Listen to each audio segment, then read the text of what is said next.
One of Galesburg's oldest continuous businesses is almost 100 years old. But maybe even more impressive is the fact that Lindstrom's TV and Appliance has continued to thrive in a world dominated by big box retailers. Lindstrom's dates back to 1925 when George Lindstrom took an interest in a new item called the radio. Now 99 years old and owned by George's grandson Dick, Lindstrom's has evolved through 11 decades of electronic progress, with items like high-definition TVs, microwave ovens, and high-tech refrigerators replacing radios and records as some of their most popular merchandise. Dick Lindstrom is here to talk about the family store, the evolution of the appliance world, and the history of doing business in Galesburg. So, Dick, thank you for joining me on Galesburg In Focus. Good to be here, Jay, and thanks for having me. You're welcome. So we'll get into the history of the family business here in a minute, but I just want to ask you, how has Lindstrom's managed to stand the test of time? I mean, you're not supposed to be here anymore. Well, we are the last of the Mohicans, that's for sure. You know, I like to tease people and tell them that we ran Sears out of town, because we've continued to do things. But we have a sign in our window that says our people, our service, our local ownership sets us apart. And I think that still means a lot to our customer base. And our customer base are people generally that are 50 years old and older that depend on us to deliver an item, whether it's a refrigerator or a TV or a washer dryer.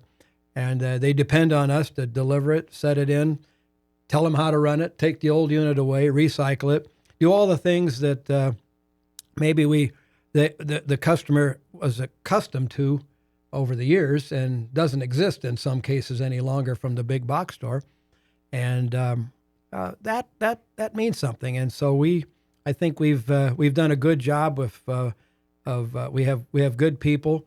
Our office manager just reminded me 2 days ago that she just completed 38 years of being with Lindstrom's. And we have other people. Our service manager has been there almost 20, and other people that are part of our staff have been there some time, and that makes a difference.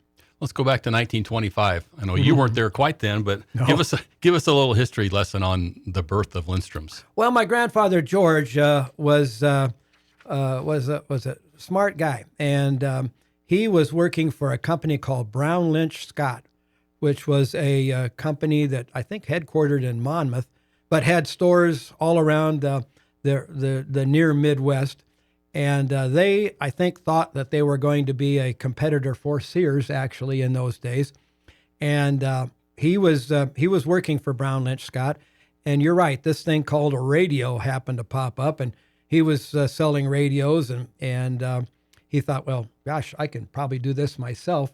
So he opened up a store in Galesburg, in what is now the F&M parking lot. Okay. There was a 2 or 3 story building about halfway north of Main Street on the west side, and it was called Quaker Products. It wasn't actually Lindstrom's at the very earliest date, and Quaker Products sold some radios and tubes and batteries and things to make a radio run.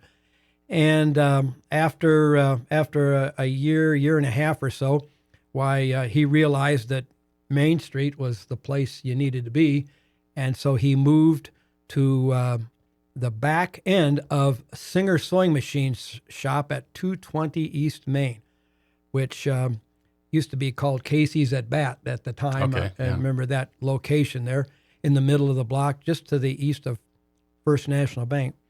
And he was there for some time, and then record players started to come into existence, and records started to come into existence. And his son Dean was over at Knox College, and he would work the afternoon and sell music. And they needed space. They needed records, took up an area, and he didn't have the space. So they later moved to 224 East Main, which is where Sabrina's bridal shop is right now. Very small, but it handled records in the front. We sold radios, and of course, we showed our service initially. Then service moved downstairs. We dug out the basement and made a service department downstairs. We went upstairs because Don Gullickson, a local, just a phenomenal guy, an architect, or designer, I should say. He didn't want to be called an architect. Designed an area where you could travel downstairs for service or upstairs for stereo hi-fi equipment. And we did a lot of business, a lot of record business there. A lot of people still come in and tell me that they tested a record in a listening booth. Okay. And listening booths were 3 or 4, and you could pick out a record, take it into the listening booth and listen to it, preview it, and hopefully they would buy it. And that's what happened. Okay. This is Jay Redfern. I'm talking to Dick Lindstrom, the owner of Lindstrom's TV and Appliance here in Galesburg. What's your first recollection of the store, and when did you first start working at Lindstrom's? My first recollection was my mother brought me down to the store. I don't know how old I was, probably 4 or 5 years old.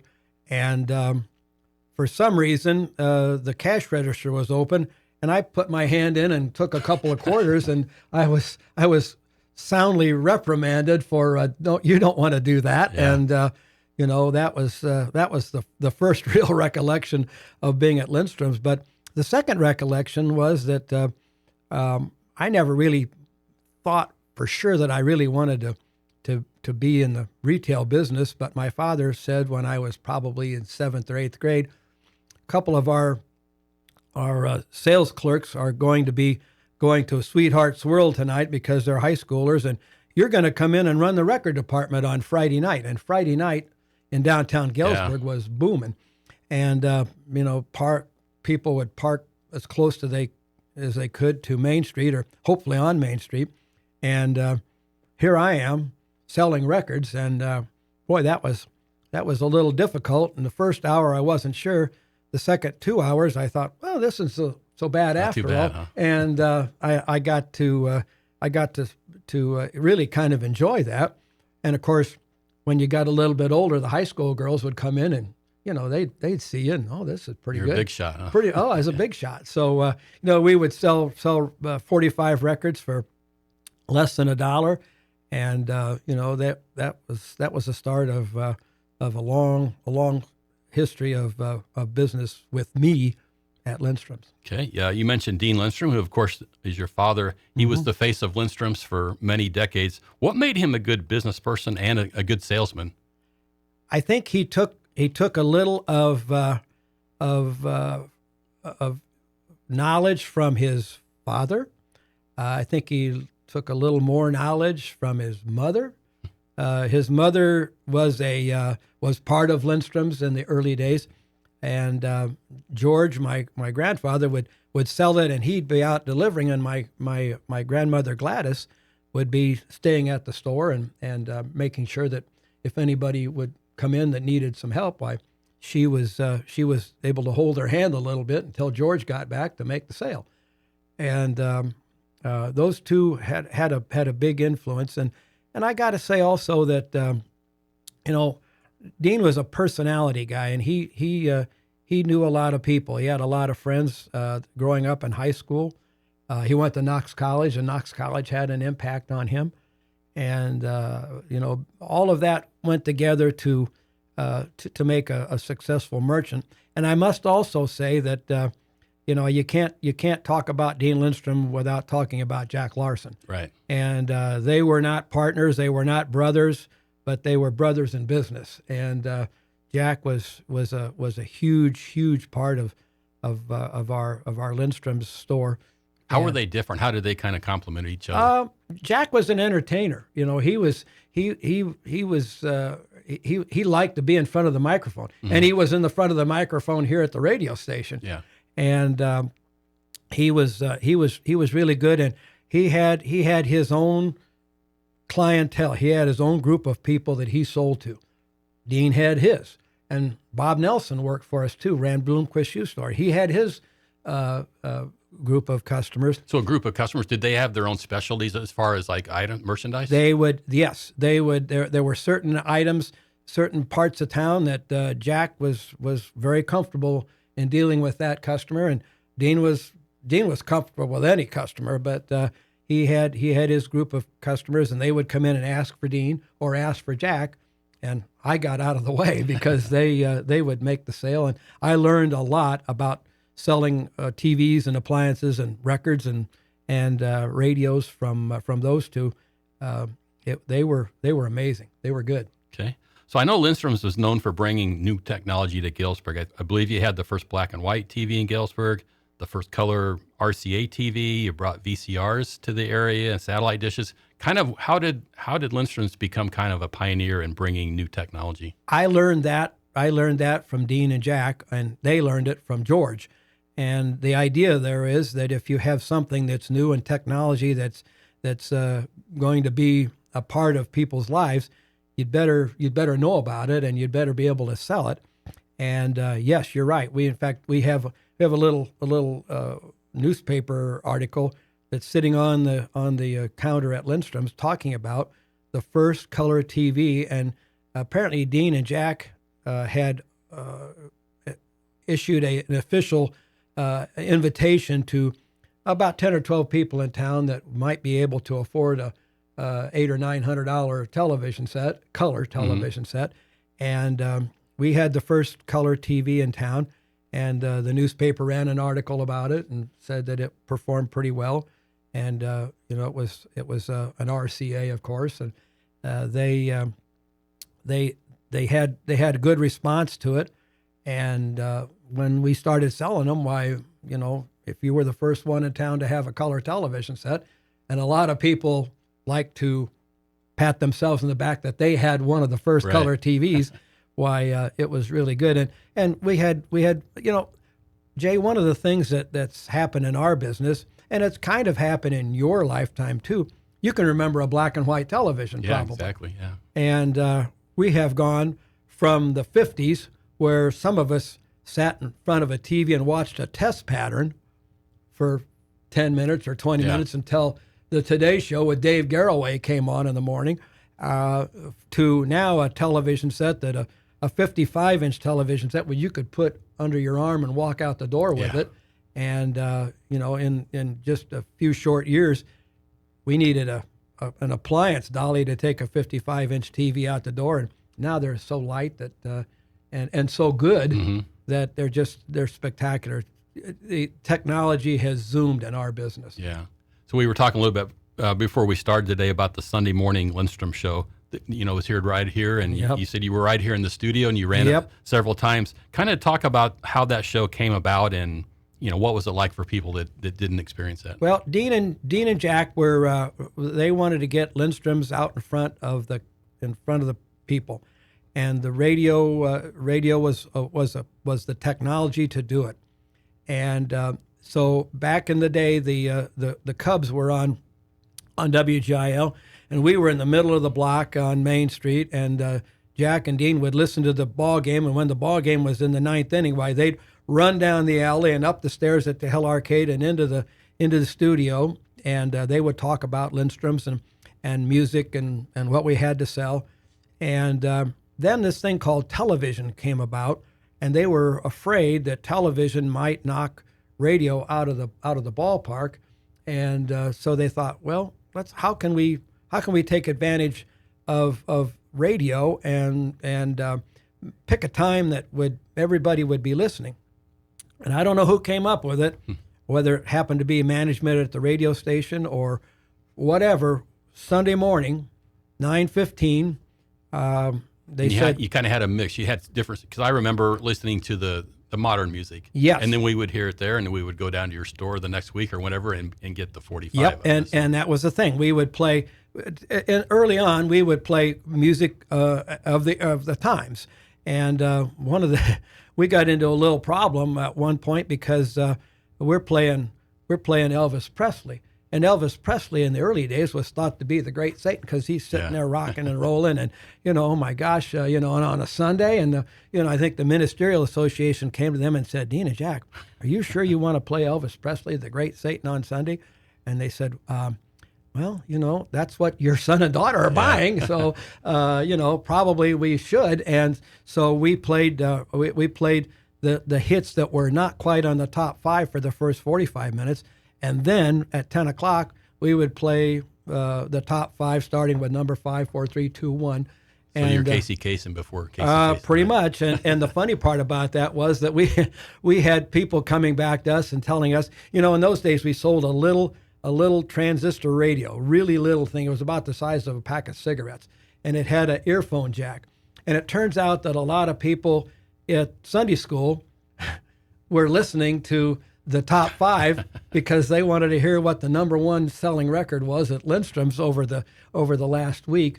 And those were we always got a chuckle out of that because there were objections from the religious community. But what were the years basically that ran? Oh, that would have started probably the Sunday morning show started. I'm going to just guess maybe 1952 or 3, and I got involved in 1958 or 59 because we started taking requests. And so people would call the radio station, and I would write down, would you play Rock Around the Clock for Debbie and Tom? Mm-hmm. And Debbie wanted to hear her name on the radio, and Tom wanted to hear his name with Debbie. Yeah. And so, it was kind of fun. And we announced those names on the radio, right. Here's a song that we're going to play for Debbie and Tom. So. Okay. What did it mean for Lindstrom's to have, we had Admiral and then Rockwell, Magic Chef, Maytag, Appliances built right here. What did that mean for Lindstrom's, and did those brands sell better when they were made here? That's a good question. I'll tell you a story. Back in the let's see, what would it have been? It would have been in the 1980s. Maytag, Admiral, brought in Shirley Jones, Broadway star, right, to do I think it was like a Mother's Day concert or something like that. And a part of that concert was the Carl Sandburg Children's Choir, which 2 of my children were part of. And they had an event out at Jumer's where everybody could come and meet Shirley Jones. And it was a big deal, Broadway star. And I was there. And I went up to the chairman, or the head guy, the president of Admiral at the time, and I said to him, I'm the other guy in town. I'm the Whirlpool guy, but I just want to let you know what a great event this is for Galesburg, and thank you for putting it on. And he said to me, why don't you sell Admiral products? And I said, well, that's a good question, but part of the problem is that a lot of it went out the back door at Admiral, and I never had a chance to. The customer would, if I had it, the customer would come in and see the refrigerator, and then they'd go back to their foreman and say, can you get me this? And they would take it away.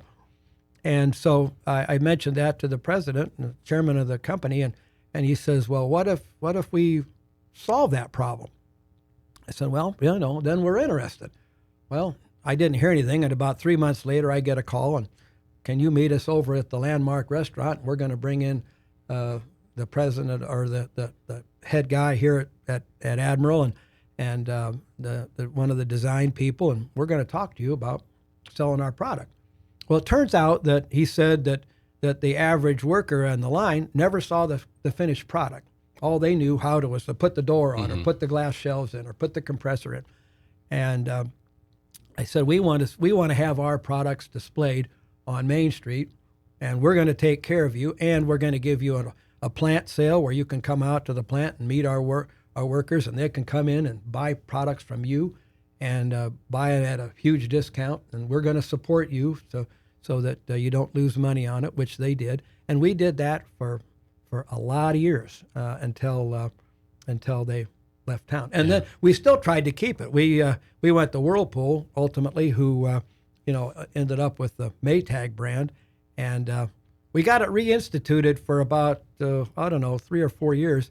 Even though the company wasn't here, the retirees had a chance to come to Lindstrom's and buy that same discount price. And then Whirlpool, in their inevitable decision making, claimed that they didn't have a computer spot for that, and they took it away from us again. And I'm not sure we're ever going to see it. Okay. This is Jay Redfern. I'm talking to Dick Lindstrom, owner of Lindstrom's TV and Appliance. Kind of changing gears here a little bit. What impact did Sandburg Mall have on Galesburg and specifically downtown? it was big. At the time, I was thinking about this before I came to the studio today, and as a young guy, I came back to Galesburg after teaching school at Wethersfield and Kewanee for 4 years, which I loved. I coached, and it was great. And in 1972, I came back to Lindstrom's. And 3 years later, this thing called a mall and Ken Roy Construction, and everybody was, it was an earthquake, and that Sears was going to leave and Penny's was going to leave, and ultimately Carson Perry Scott, which is where we are now, O.T. Johnson's ultimately left as well, and after 3 years, the downtown council asked me to be part of their group, and I walked in there, and I mean, all the big name people in town were at that meeting, and I thought, wow, this, I'm a little guy here, and there's high profile businessmen, and 3 years later, they had all been president of the downtown council, and it was my turn, and so I'm president of the downtown council, and guess what? Everybody's leaving the downtown, and so then we had to find a way to compete, and one of our best assets was a fella that you know dearly, Tom Wilson. Right. And I recruited Tom Wilson to be head of our downtown, and I think Tom Wilson deserves a whole bunch of credit. Clark Shuttle, who was a part of a national downtown group, put together some things that had been known to work in the past, beautification, parking, things like that, and that combination with support from the local people that were staying, I think made us survive, allowed us to survive, and I think we're not like we were in 1948, 1958, not even 1968, yeah. But the downtown is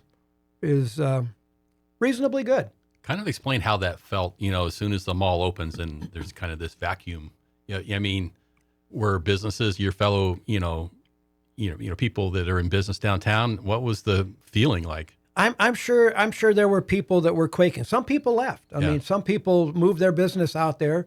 The big box stores felt like the mall was going to be the savior of their business.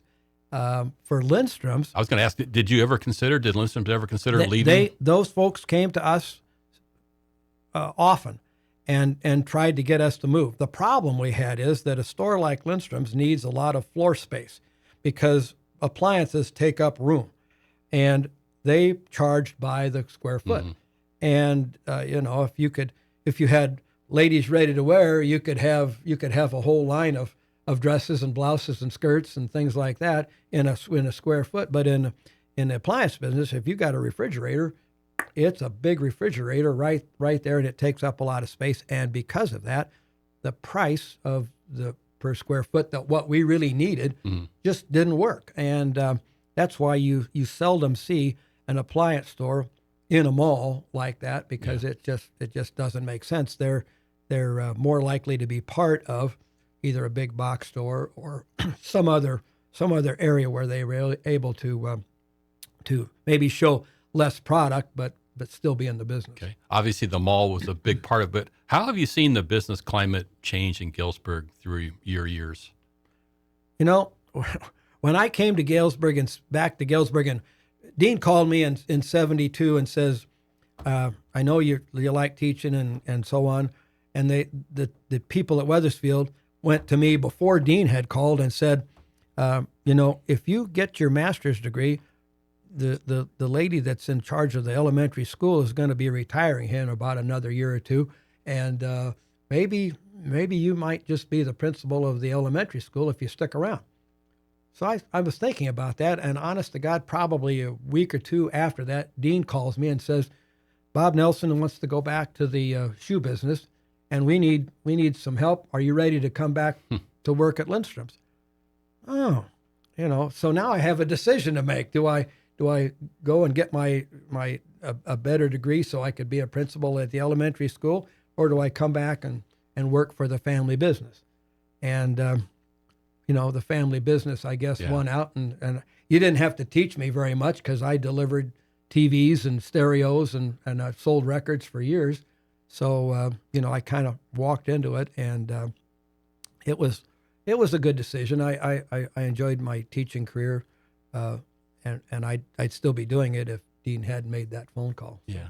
So we've seen just incredible improvements in technology, and you've mentioned how advanced TVs are now. But are appliances as good as what they used to be?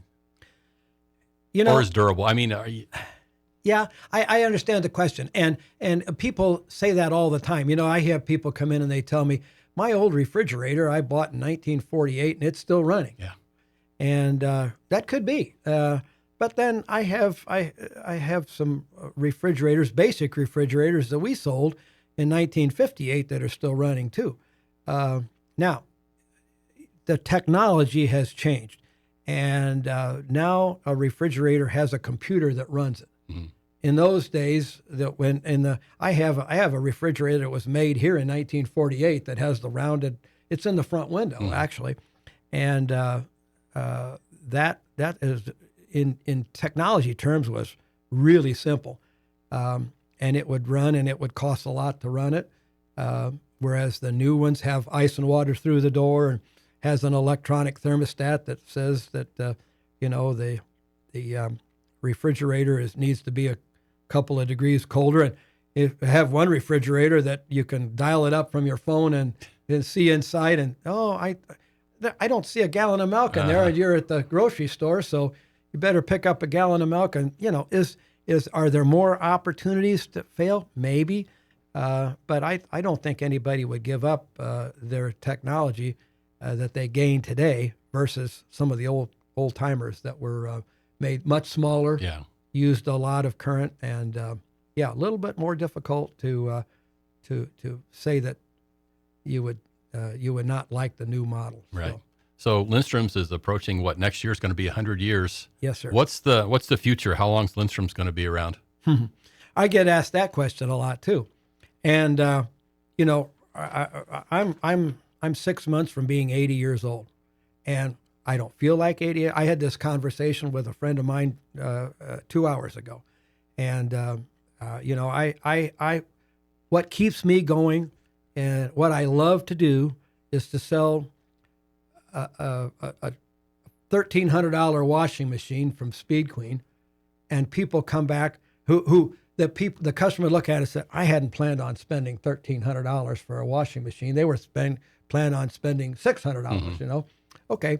But then they see that, and they also knew that their next door neighbor just bought a Speed Queen and she loves it. So, okay, I'll buy it. And then 2 weeks later, they come back in and say, oh, I love my washing machine. It's so good. And they forgot all about the $1,300. Yeah. They remembered that the wash cycle is over in 38 minutes, and it did a great job. And that's the part that keeps me going. And the same is true with televisions. We've got a $2,000 television there that is awesome. I mean, it's like being in the front row of the bleachers, and it's spectacular. And I have 3 children. All of them are doing great. They have their own occupations. I have a medical doctor. I've got a language arts coordinator, and I've got a PhD doctor that's helping build a big building in Cleveland that a name that you would know, and she's even involved in the baseball field at Cleveland. What would that be? Jacobs Field? I believe so. Yeah. And Jacobs Field. I called her in September and said, "Hey, Cody Bellinger just hit a ball off of our scoreboard in right field, and the lights went out on it. What happens if that happens at your ballpark?" She says, "I don't know." She says, I'll find out and I'll let you know. Well, she called me back the next day and she said, well, there's 6 big circuits in the electrical compartment at Jacobs Field, but the scoreboard is on one that I don't have anything to deal with, and so I'm not going to worry about it. Okay. Well, let's finish with the rapid fire round. I'm going to say something. You give me your first thought, okay? Mhm. Best thing about being in a family-owned business? Uh, I think family support, the really good things that the brands that we sell has the bread is, that the products have put on our plate has really been good, and we have a awesome customer base. You know, we have people that have been buying from Lindstrom's for years and continue to do that, and we're always looking for new customers because when I lose somebody here, I want to have somebody fill that spot, and we do our best to make sure that a new customer is treated like one that's been with us for 50 years. Okay. How about what's the worst thing? What's the toughest thing about being in a family-owned business? We always at Lindstrom's we always tried to have a Lindstrom there, and I'd go over to Iowa City to a football game or a basketball game, and Dean was there, but Dean isn't there now, so I don't go to the football games any longer, and so hours, time, the pressures you got to make sure you have the right inventory, and you got to make sure the customer has their repair delivered back to them as soon as possible. There's every day is different. That's for sure. What's your favorite innovation in the time that you've been in the business? Wow, probably television. Mm-hmm. It just like I said, we thought a little 12-inch black and white television that a lot of people like you, Mm-hmm. like your general manager had in his bedroom, I'll bet. And you've gone from that to a smart TV that has apps on it, from Netflix to Amazon to Disney, and the technology. It's mind-boggling. Okay. Who's on your Mount Rushmore of most influential Galesburg figures? Wow. Dean and Jack. For me personally, Art Fish. Probably, even though I didn't play for him, John Thiel, because he set up the idea of, it's fun to win, and that was important to me. Tom Wilson, great guy, and I was over here at the radio station talking about him, and he passed. Those are people that are big. Lots, I know, so it's hard to cut it down to four. It is. Yeah. Okay, here's one for you. Iowa Hawkeyes or Chicago Cubs? You have to get rid of one. Which one you getting rid of? Oh. Why, Cardinal fans do that to us all the time, don't they? Oh, man. Oh, gosh. I don't know. Which one is harder to take when they lose? They're both hard to take. I probably started out with the Cubs before the Hawkeyes because I went to college over in Iowa, and I have so many. That's another program. I had so many friends at Iowa. Lute Olson, great guy. Bobby Elliott for the football people.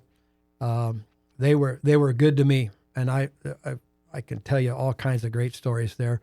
But baseball is the game that I like to play the most. I had some success at. I'm no threat for the major leagues, but I played a lot of baseball in the day. That's a good question. To me, that's a toss-up. That's a toss-up. I couldn't. Okay. How about St. Louis Cardinals? Oh, that's my father would take us to St. Louis to watch the Cardinals, and I've actually been to Sportsman's Park, the old Busch Stadium, the new Busch Stadium. I think my father liked St. Louis. He thought it was better. He didn't like to go to Chicago necessarily, and so we saw the Cardinals. I saw Bob Gibson. I saw Stan Musial. We saw the Cubs play there. We saw the Milwaukee Braves play there. So I'm not gonna throw St. Louis out with the bathwater, but their fans can be a little bit difficult. So okay, how about, we're getting short on time here, but best game or sporting event you've ever seen in person?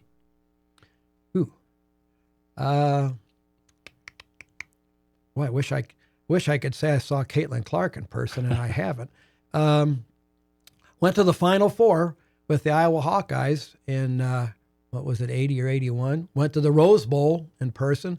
Hayden Fry took us to the Rose Bowl. I'm a big Hayden Fry fan because we went from the outhouse to the penthouse in 3 years. So those are two biggies. Okay, and we'll wrap it up here. I know there's a lot of them, but you've been around a long time. All-time favorite Galesburg restaurant? Man,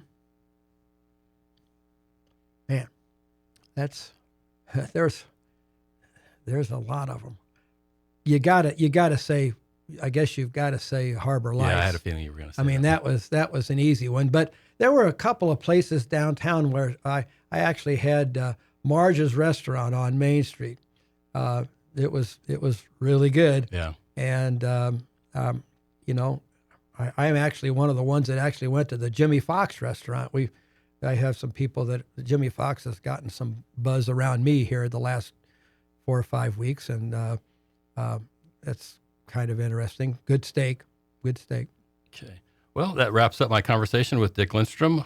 Thanks for all that Lindstrom's done throughout the years. You're nearly 100 years old. The business, at least not you, you're about 20 years behind that, I guess. But thank you for joining me on Galesburg In Focus. I want to thank WGIL for all they've done for Lindstrom's, because, with the record show and all the things that advertising that we've done on this station for the years, it's been a really, really important cog in and why we're still here, and thank you to WGIL and to the management. So, yep. Okay. Thanks, Dick. Mm-hmm.